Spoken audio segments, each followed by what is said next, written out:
A convoy of heavily armed and heavily armoured vehicles, each one crammed with Royal Marines, heads out into the Afghan desert, looking for a fight.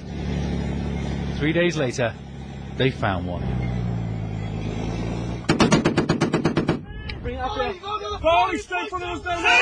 Okay, that's yours. Stand onto it now. 1,500 metres.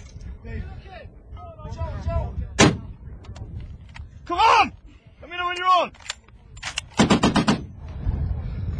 Operation Gartsay Dagger is the biggest mission by British forces since the taking of Musa Qala last year. In all, 600 men and machines, half the entire northern battle group, are involved over the 5 days of the op. And on the first night in the desert, the man in charge lays out the plan to his troops. The aim is to get up from here, get up in the morning, get into the firebase. The faster we get into the firebase, the better. We can then play around in the afternoon and do further deception activity to the north, again trying to convince them that we're going from here to Kajaki and not stopping and turning left and going into Sawan Kala. For the following 2 days, Bravo Company pretends to be heading north to Kajaki and not west to Sawan Kala, in the hope of catching the Taliban unawares.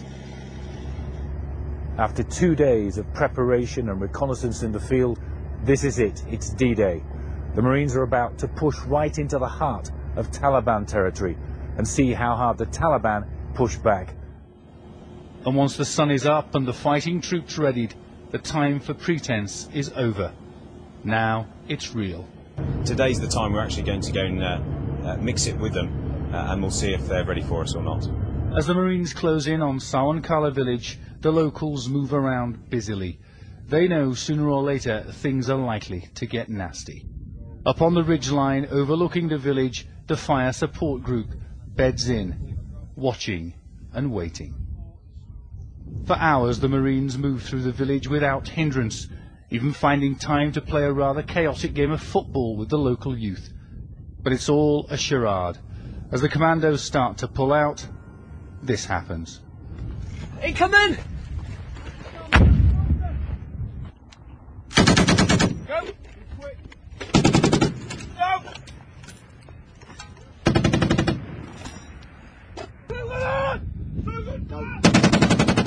The Marines have been down in Sawan Kala village all afternoon, more than 5 hours. They come across no Taliban. As soon as they start pulling out, we start getting shot up here on the ridge line with the fire support group. With at least 3 mortars targeting the ridge, machine gunners and a sniper, there is plenty to keep the FSG busy. Just look how close this bullet lands. Again, as soon as you can hear the crack and thump, you know they're coming in pretty close. And again, some of the guys had rounds landing at the feet and around them, so it's a case of grinning and bearing it and getting on with it.